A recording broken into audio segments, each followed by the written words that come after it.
성경 40번째 신약 척건인 마태복음 개관을 통해서 함께 하나님의 말씀을 배우겠습니다.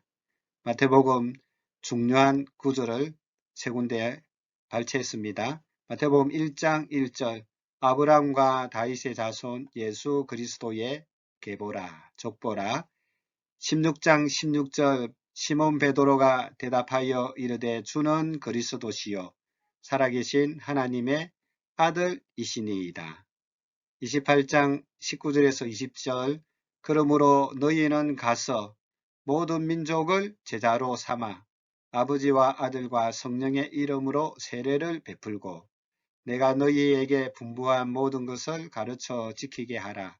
볼지어다 내가 세상 끝날까지 너희와 항상 함께 있으리라 하시니라.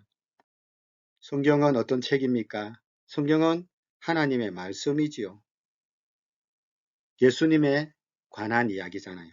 성경의 주제는 예수 그리스도입니다. 구약, 옛 언약이란 뜻이죠.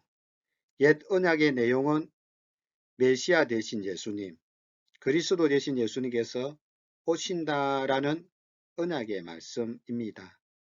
그래서 구약의 그 마지막 말라기에는 언약의 사자는 예수님입니다. 그리고 예수님 앞서 엘리야 같은 선지자 세례 요한을 보내주실 것이다 라는 내용으로 끝을 맺고 있습니다.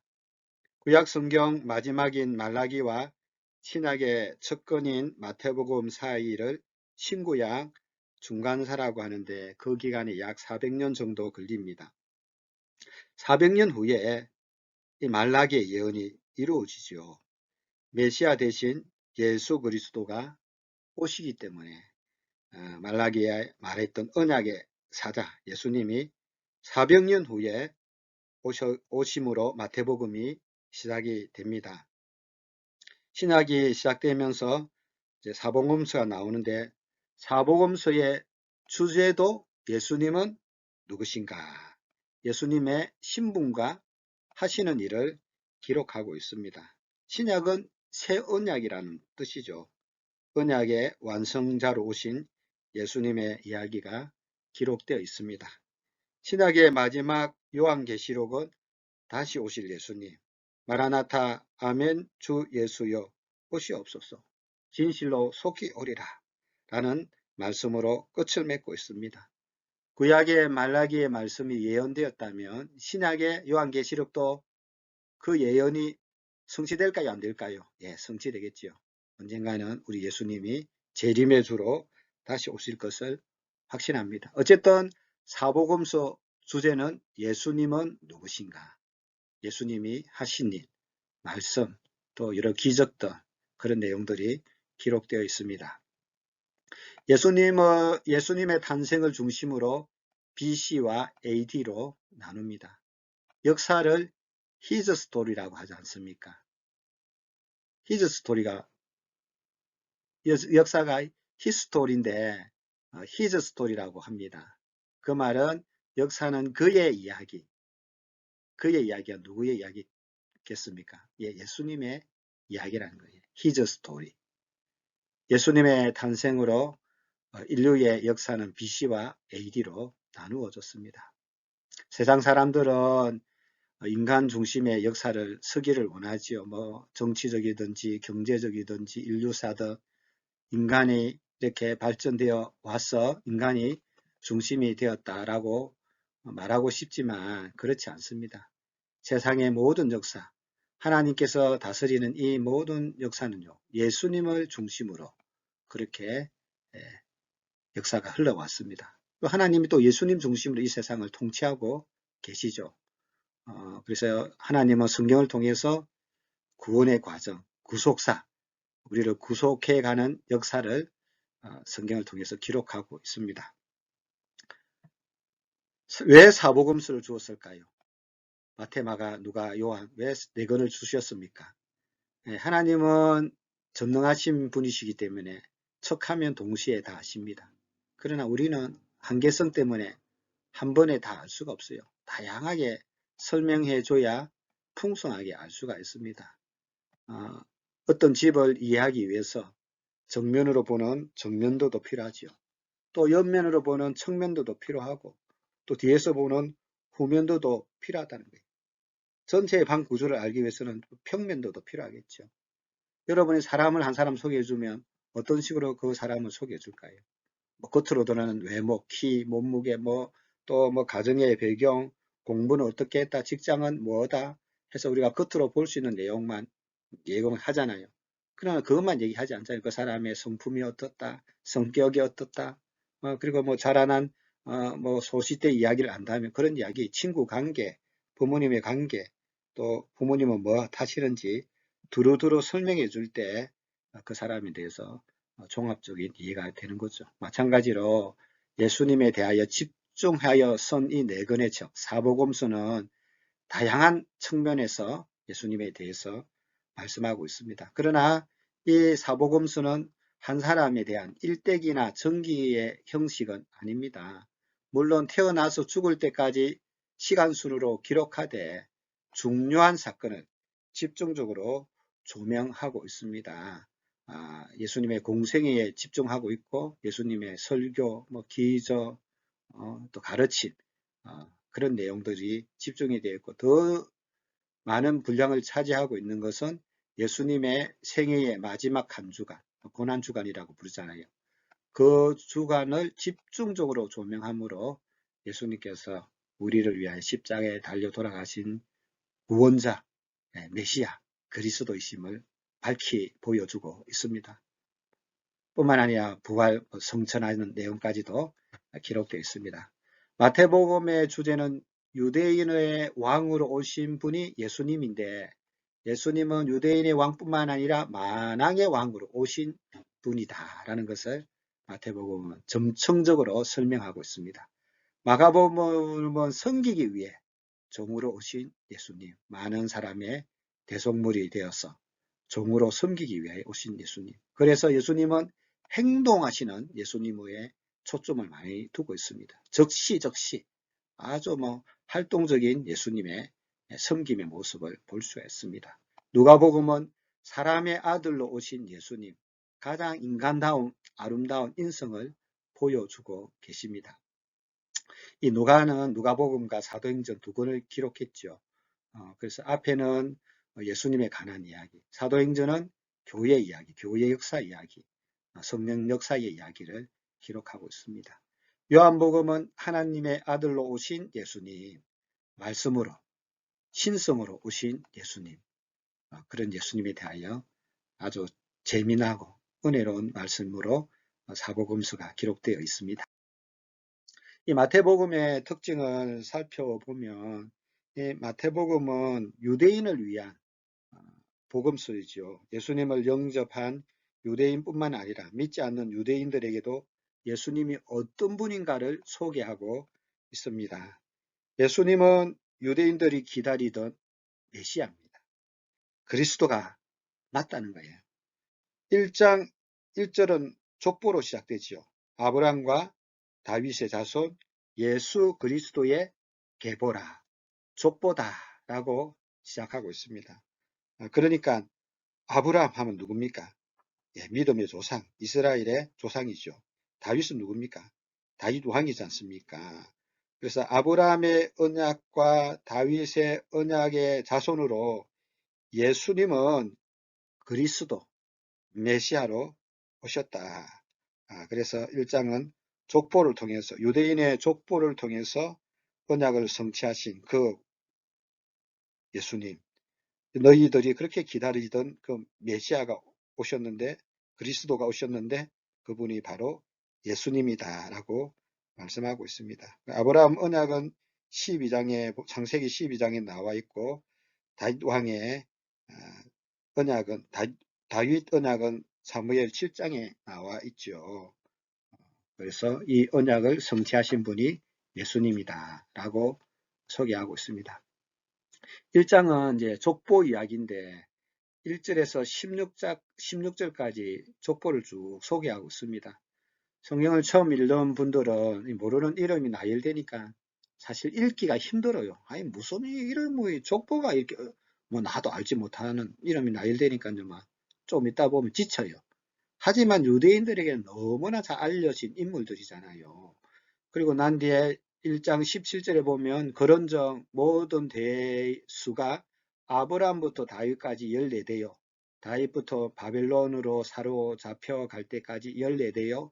바벨론으로 사로잡혀간 후로부터 그리스도까지 14대더라 해서 아브라함과 다윗이까지가 14대, 다윗부터 바벨론 포로까지 14대, 바벨론 포로에서 그리스도까지 14대. 그렇죠. 근데 14대라고 얘기하지만 역사적인 기간을 보면 아브라함과 다윗의 그 기간은 약 1000년 정도의 시간이 걸리게 됩니다.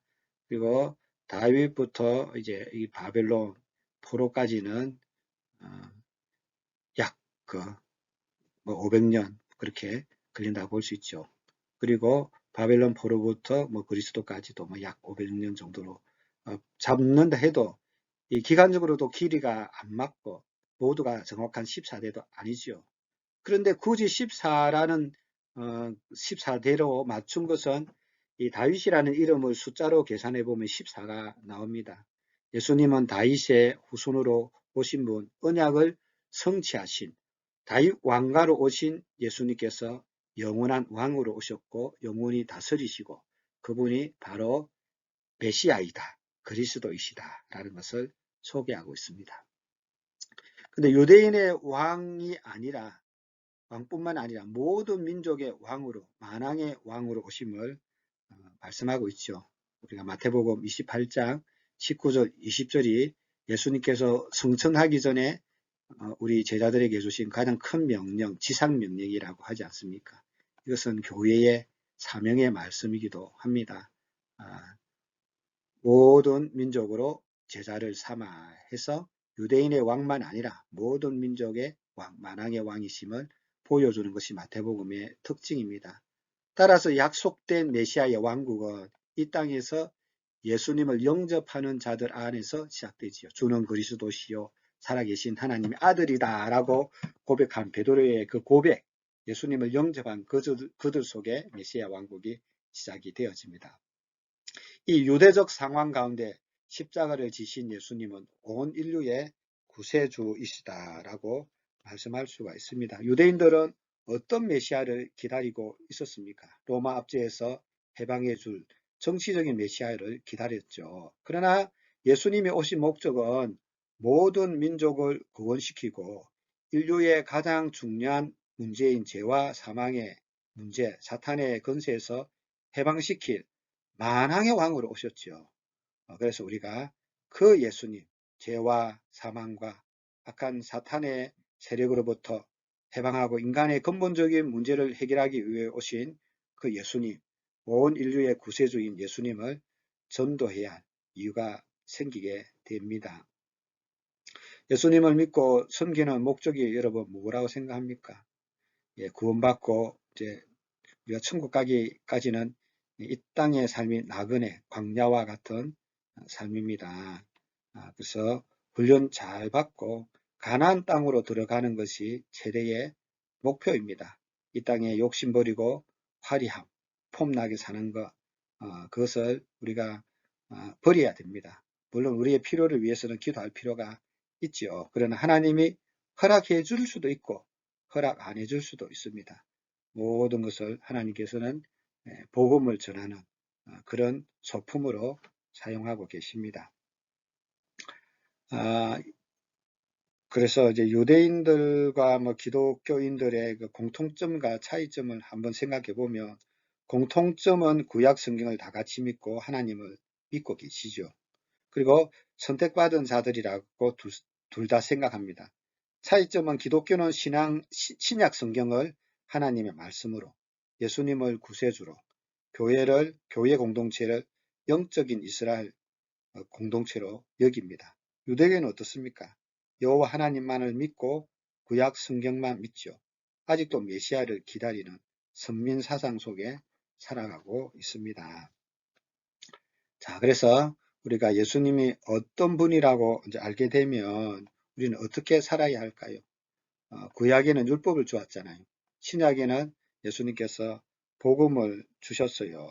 마태복음에 보면 독특한 마태복음의 구조가 있는데 그것은 1장에서 28장까지가 마태복음인데 예수님의 행적, 예수님의 행하심과 또 여러 가지 활동들을 기록해 있다가 또 설교, 또 예수님의 이야기, 행적을 기록했다 설교, 이런 패턴으로 계속해서 진행되는 것이 마태복음의 독특한 구조입니다. 예수님의 그 이야기, 행적을 기록하다가 예수님이 전하신 설교, 설교집, 말씀이 나오지요. 그것이 이제 예수님이 우리에게 주신 신약의 백성들이 지켜야 할 하나님 말씀, 율법, 복음이라고 할 수 있습니다. 5장에서 7장까지는 산상수훈이 기록되어 있어요. 천국 백성의 지침서라고 할 수 있죠. 그렇지만 이 내용은 우리 힘으로 지키는 건 아닙니다. 내 속에 계신 예수 그리스도 의의 옷을 입고 우리는 지켜나가게 됩니다. 10장은 선교 파송 이야기, 하나님 나라 전파를 위해서 어떻게 우리가 어떤 자세로 복음을 전해야 될지. 13장은 천국 비유, 하나님 나라 성장에 대한 설교입니다. 18에서 20장까지는 용서와 교회 회원권, 교회가 어떻게 유지될지에 대한 말씀을 포함하고 있습니다. 24에서 25장은 종말, 마지막을 살아가는 성도의 삶, 예수님의 종말론이라고 볼 수 있습니다. 그래서 이 5가지의 설교집은 초대교회의 교리 말씀, 신약의 교리 말씀, 신약의 성도들이 지켜야 할 복음이라고 그렇게 말씀드릴 수 있습니다. 자, 그러면 이제 마태복음의 개간 들어가겠습니다. 마태복음의 이 주제는 구약 성경에 예언된 메시아로서 왕의 사명을 성취하신 예수 그리스도의 책입니다. 예수님의 삶이 기록되어 있죠. 그러나 그 예수님은, 마태복음의 예수님은 구약 성경에 예언된 그리스도로, 메시아로 오셨고 왕으로서, 유대인의 왕으로서, 만왕의 왕으로서 오신 분인데 그분의 생애를 기록하고 있습니다. 이 마태복음은 예수님의 제자 마태가 기록한 복음서이죠. 이 마태는 예수님의 12 제자 중에 하나였습니다. 그의 직업은 그 당시에 가장 사람들이 미워했던 직업의 세리입니다. 본명은 레위이고 사도 중에 한 사람이죠. 12 사도 중에 한 사람입니다. 기록 시기는 서기 55년에서 80년 사이라 또 예루살렘에서 기록했다라고 보통적으로 얘기하고 어떤 기록에는 서기 70년 로마에 의한 예루살렘 멸망 전후에 기록되어 있지 않은가 그렇게도 이야기를 합니다. 기록 배경입니다.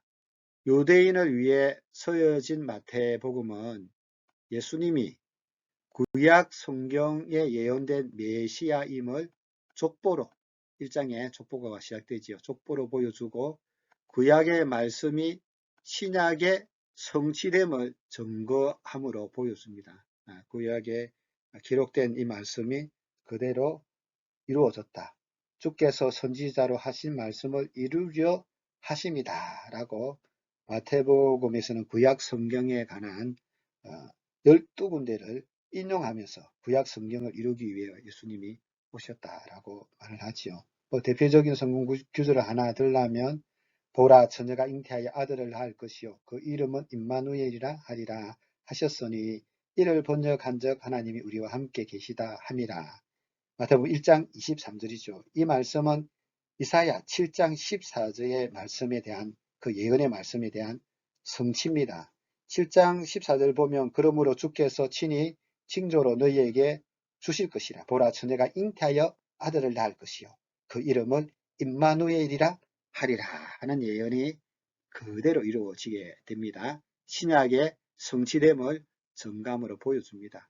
신약의 메시아 왕국은 예수님을 영접한 사람들이기에 유대주의에 벗어나 유대주의 또는 유대인들이 갖고 있는 선민 사상에 벗어나 이방인에게도 온 인류의 구세주가 예수님을 이심을 증거하고 있죠. 바타기곰의 핵심장은 뭐 1장도 중요하고 또 16장도 중요하고 27장도 중요하고 28장도 중요합니다.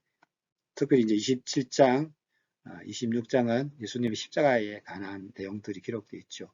왕이라고 선포한 이유로 중임당하신 진짜 왕이 예수 그리스도이다. 핵심절 우리가 1장 1절 아브라함과 다윗의 우선 예수 그리스도의 족보다 해서 아브라함과 다윗의 언약의 성취자로 예수님께서 오셨다. 메시아로 오셨다. 왕이신 예수님, 메시아로 오신 예수님, 유대인의 왕으로 뿐만 아니라 만왕의 왕으로 오신 예수님이죠. 구약 성경이 예언한 메시아로서 이 땅에 오신 하늘나라의 왕이시죠. 자, 구조를 한번 살펴보겠습니다. 1장에서 28장까지 내용이 어떻게 구성되어 있는지 크게 이제 네 부분을 나누어 보면 첫 번째는 준비 단계입니다. 왕의 탄생과 자격. 그래서 예수님의 족보와 탄생 이야기가 나옵니다. 그래서 왕통으로 오셨다. 다윗의 왕가로 오셨다. 동방박사가 배를 따라오게 되고 애굽으로 피난하게 되어지고 다시 이제 돌아와서 나사렛이라는 곳에 자라게 되죠. 세례 요한의 등장이 있죠. 예수님의 길을 예비하기 위해서 광야에 외치는 자의 소리로 세례 요한이 등장합니다. 그리고 예수님께 세례를 베풀어 주시죠. 예수님이 세례 요한의 세례를 받음으로써 하나님의 의를 이루게 됩니다. 그리고 난 이제 광야에 가서 40일 금식하면서 마귀의 세 가지 시험을 물리치고 난 뒤에 비로소 갈릴리에서 사역을 시작하는데 공생애를 시작하게 됩니다. 첫 번째 예수님의 사역은 대중사역이었습니다. 반대하는 세력도 있었죠. 바리새인이라든지 일부 종교 지도자 그런 사람들이 예수님의 사역을 반대했습니다. 그래서 예수님이 앞에서 사역하시다가 이 색깔이 있는 부분은 예수님의 설교집이라고 생각하면 됩니다. 예수님께서 시리즈로 5편의 설교집이 마태복음에는 들어있는 것이 특징이라고 했죠. 산상수훈과 팔복, 주기도문, 한금률, 좁은문 이런 것들이 산상수훈의 내용이 들어있다가 또 예수님의 행하신 사역들에 대해서 기록하고 있죠. 병 고치고 그리고 또 설교로서 12제자 판송시의 내용을 어떻게 말씀하고 있는가에 대한 기록이 들어 있습니다. 그 다음 세례요한 질문 또 예수님에 대한 질문 이런 것들이 나왔다가 13장은 천국의 비유에 관한 내용 14, 15장 또 예수님의 행적에 관한 내용이죠. 16장은 특별히 베드로의 신앙 고백이 들어 있습니다. 너희는 나를 누구라고 하느냐? 주는 그리스도이시요 살아계신 하나님의 아들이다 하고 베드로가 고백하니 너희의 신앙 고백 그 위에 교회를 세우겠다라고 말씀하시므로 예수님께서 이 교회, 새로운 영적 공동체 교회에 대해서 최초로 말씀을 하게 됩니다. 베드로의 이 신앙 고백으로부터 이 대중사역과 그 다음에 제자훈련이 나누게 되었습니다. 세 번째 크게는 이제 제자 훈련이죠. 12명을 데리고 집중적인 이제 3년 훈련을 하게 됩니다. 왕의 사명과 제자 훈련이죠. 17장은 변화산의 경험, 그리고 예수님의 또 설교, 그 다음에 21, 22, 23장은 또 예수님의 행적, 여러 가지 성전 청결 사건이라든지 바리새인과 여러 가지 토론이라 할까요? 묻고 답하는 그런 것도 있죠. 그러다가 24장, 25장은 예수님의 종말론이죠. 종말은 이렇게 될 것이다. 그래서 열처녀, 달란트, 양과 염소의 비유에 나오는 것처럼 그렇게 종말을 준비하며 살아갈 것을 우리에게 비유로 말씀하십니다. 그리고 난 이제 네 번째, 예수님의 십자가의 죽음과 부활이죠. 왕의 순환과 죽음, 부활과 지상 명령이 들어 있습니다. 26장에 보면 만찬, 기도, 겟세마네의 기도가 유명하지요. 체포, 그리고 재판, 불의한 재판을 받습니다. 빌라도의 최종 재판으로 인하여 십자가를 지게 되시고 십자가에 달려 돌아가셔서 무덤에 장사되어집니다. 28장에는 예수님의 부활, 그리고 예수님께서 제자들에게 성천하기 전에 명령을 내리시는 마지막 순교의 이야기가 기록되어 있죠. 이 말씀은 교회의 사명과도 같습니다. 예수님께서 말씀을 읽어보면 28장 16절에 보면 11 제자가 갈릴리에 가서 예수님께서 지시하신 산에 이르러 이렇게 시작하고 있습니다. 11 제자가 갔죠. 그때 예수님께서 뭐라고 마지막 선교 명령을 내리십니까? 이 마지막 선교 명령은 교회의 사명입니다. 예수님께서 나와 말씀하여 이르시되 하늘과 땅의 모든 권세를 내게 주셨다는, 누가 이 하늘과 땅의 모든 권세를 내게 주셨다고 말할 수 있겠습니까? 예수님이니까 가능하죠. 예수님이 그런 권세를 받은 분이 당연한 거죠. 그 예수님이 우리에게 그런 권한과 사명을 주어서 무엇을 하게 하셨냐 하면 19절, 그러므로 너희는 가서 모든 민족을 제자로 삼아 아버지와 아들과 성령의 이름으로 세례를 베풀고 내가 너희에게 분부한 모든 것을 가르쳐 지키게 하라. 볼지어다 내가 세상 끝날까지 너희와 항상 함께 있으리라 하시니라 라고 우리에게 지상명령, 마지막 선교의 명령을 주셨습니다. 아주 28장도 중요한 내용이 들어있습니다. 이제 구약과 신약의 짝을 이룬다라는 내용이 있죠. 그것은 구약의 예언이 신약에 와서 성취되어지고 구약의 또 어떤 내용이 신약의 어떤 내용과 연결되어 있는 내용이 성경의 말씀이죠. 구약과 신약이 짝을 이루고 하나도 흐트러지거나 하나도 충돌되지 아니하고 구약과 신약이 하나님의 뜻을 이루는 말씀이고 짝이다라는 것들이 여러 내용들로 기록했는데 찾지는 않고 생략하겠습니다. 마태복음 이제 정리와 적용의 시간입니다.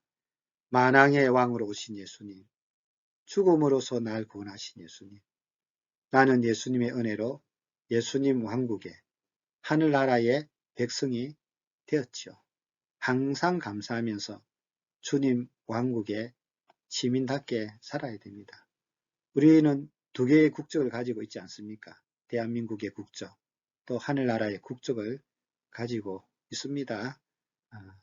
근데 요즘 코로나19 바이러스 때문에 이 두 나라의 국적이 충돌이 일어난다면 여러분 어떻게 해야 되겠습니까? 물론 충돌이 아니 일어나서 평안한 가운데 살아가는 게 제일 좋죠. 그러나 충돌이 일어날 때 우리 신앙의 근간을 흔드는 충돌이 일어나면 당연히 우리는 하늘나라 시민답게 하늘나라의 법을 쫓아가야 됩니다. 그런 순교의 각오로 이 마지막을 살아가야 됩니다. 왕같은 제사장들, 왕의 자녀답게 우리 삽시다. 예수님을 닮아갑시다. 예수님과 동행합시다. 행복자로 삽시다. 세상 사람들과 다른 천국 백성답게 차원 높게 살아가야 됩니다. 예수님의 지상명령, 교회의 사명인 땅끝까지 하나님의 복음을 전파하는 제자로 살아야겠습니다. 유대인의 왕으로 오신 예수님, 만왕의 왕으로 오셨죠. 우리의 구세주 그리스도로 오신 예수님 사랑합니다. 더 좋아합니다. 주는 그리스도이시요 살아계신 하나님의 아들이라는 고백을 통하여서 나는 하늘나라 왕국의 시민이 되었습니다. 교회의 한 회원이 되었습니다. 교회가 그렇게 중요한 거예요. 하늘나라 가기 위한 지점과 같습니다. 교회라는 특별 열차를 타고 천국을 향해 달려가고 있습니다. 우리만 갈 수 없어서 예수님의 지상 명령인 땅끝까지 복음을 전파라는 그 말씀에 순종하면서 복음 전하면서 가겠습니다. 그 사명 이루겠습니다. 마태복음에 주신 하나님의 놀라운 그 말씀 앞에 아멘으로 순종하시고 그 주신 말씀을 따라 하나님께 영광 돌리는 우리 모두가 되시기를 예수님의 이름으로 축복합니다.